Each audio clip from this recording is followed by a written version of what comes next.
नीरज चोपड़ा ने अब चंद्रयान 3 के सफल लैंडिंग के बाद ये साबित कर दिया है कि भारत का वाकई में स्वर्णिम समय शुरू हो गया है, क्योंकि जिस वक्त पूरा देश सो रहा था उस समय भारत का गोल्डन बॉय नीरज चोपड़ा देश के लिए गोल्ड मेडल जीत रहा था। वर्ल्ड एथलेटिक्स चैंपियनशिप के इवेंट में 40 सालों में पहली बार किसी भारतीय खिलाड़ी ने गोल्ड मेडल जीता है। गले में गोल्ड मेडल, हाथों में तिरंगा और आंखों में आत्मविश्वास लेकर चलने वाले नीरज चोपड़ा ने हंगरी के बुडापेस्ट में हो रही वर्ल्ड एथलेटिक्स चैंपियनशिप में दूसरे थ्रो में ही 88.17 मीटर भाला फेंककर गोल्ड मेडल अपने नाम कर लिया। और इसी के साथ ही नीरज चोपड़ा एक साथ ओलंपिक और वर्ल्ड चैंपियनशिप दोनों का गोल्ड मेडल जीतने वाले पहले भारतीय खिलाड़ी बन गए। यही नहीं, कुछ दिनों पहले ही उन्होंने 88.77 मीटर भाला फेंककर अगले साल होने वाले पेरिस ओलंपिक के लिए भी क्वालिफाई कर लिया था। गाइस, पूरे इंडिया की तरफ से हम नीरज चोपड़ा को उनकी अचीवमेंट के लिए बहुत बहुत बधाइयां देते हैं। कमेंट सेक्शन में आप भी लिखना मत भूलिएगा। हमारे भारत के लिए गोल्ड मेडल जीत के नीरज चोपड़ा ने सबका दिल तो जीत ही लिया है, लेकिन इसके साथ ही मेडल जीतने के बाद नीरज ने पाकिस्तानी खिलाड़ी के साथ कुछ ऐसा किया जिसे देखकर लोग उनकी और भी ज्यादा तारीफ कर रहे हैं। अब ऐसा क्या किया है नीरज चोपड़ा ने, चलिए जानते हैं। दरअसल मेडल जीतने के बाद जब सभी खिलाड़ियों का फोटो सेशन चल रहा था, तब सभी खिलाड़ी अपने अपने झंडे लेकर फोटो खिंचवा रहे थे, लेकिन सिल्वर मेडल जीतने वाले पाकिस्तानी खिलाड़ी अरशद नदीम के पास पाकिस्तान का झंडा था ही नहीं, इसलिए वो साइड में खड़े हुए थे। ये देखकर नीरज ने नदीम को अपने पास बुलाया और उन दोनों ने भारत के तिरंगे के साथ फोटो खिंचवाई। यही नहीं, फोटो सेशन खत्म होने के बाद जब एक महिला ने नीरज से तिरंगे पर ऑटोग्राफ देने के लिए कहा, तो नीरज ने कहा, मैं तिरंगे पर ऑटोग्राफ नहीं दे सकता, इतना बड़ा नहीं हूँ मैं। गाइस, नीरज के इन्हीं जेस्चर्स की वजह से उन्होंने भारतीयों का दिल जीत लिया है। आपको ये सुन के कैसा लगा, कमेंट सेक्शन में जरूर लिखिएगा। भारत का एक ऐसा युवा खिलाड़ी जिसने मात्र 3 साल की उम्र में अपनी बहन से प्रभावित होकर चेस खेलना शुरू कर दिया था और आज सिर्फ 18 साल की उम्र में वो दुनिया के सामने देश का नेतृत्व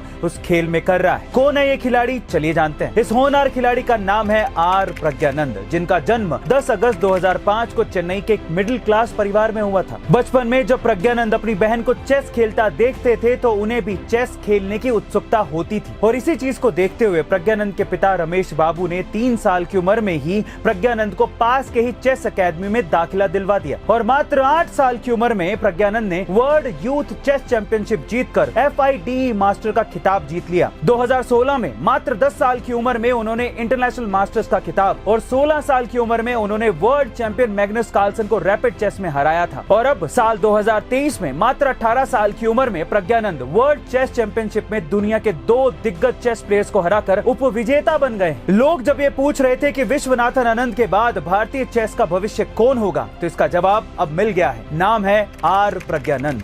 1983 के क्रिकेट वर्ल्ड कप की जब भी बात आती है तो लोग कपिल देव का ही नाम लेते हैं, पर भारतीय टीम में एक खिलाड़ी ऐसा भी था जो अगर परफॉर्म ना करता तो शायद वो वर्ल्ड कप इंडिया कभी नहीं जीत पाता। ये वो खिलाड़ी था जिसने 1983 के वर्ल्ड कप सेमीफाइनल और फाइनल में मैन ऑफ द मैच जीता था, लेकिन दुख की बात यह है कि बहुत ही कम लोग उस खिलाड़ी के बारे में जानते हैं। ये वो खिलाड़ी था जिसने साल 1983 के वर्ल्ड कप सेमीफाइनल में इंग्लैंड के खिलाफ 40 रन बनाए और 2 महत्वपूर्ण विकेट लेकर मैन ऑफ द मैच जीता और भारत को फाइनल तक पहुंचाया। यही नहीं, जब फाइनल मैच में कपिल देव ने विव रिचर्ड्स का कैच लेकर मैच का पासा पलटा था, तब उसी मैच में इस खिलाड़ी ने 23 रन बनाए और 3 मुश्किल विकेट निकाले थे और मैन ऑफ द मैच अपने नाम कर लिया था। साथ ही पूरे वर्ल्ड कप टूर्नामेंट का मैन ऑफ द सीरीज का खिताब भी इस खिलाड़ी को दिया गया था। उस खिलाड़ी का नाम है मोहिंदर अमरनाथ, जिसे प्यार से लोग जिमी के नाम से पुकारते हैं। गाइस, कोई भी मैच अकेला एक खिलाड़ी नहीं जिता सकता, उसके लिए पूरी टीम के एफर्ट्स लगते हैं। इसलिए जिस तरह से हम कपिल देव का सम्मान करते हैं, उसी तरह से हमें मोहिंदर अमरनाथ और बाकी खिलाड़ियों का भी सम्मान करना चाहिए।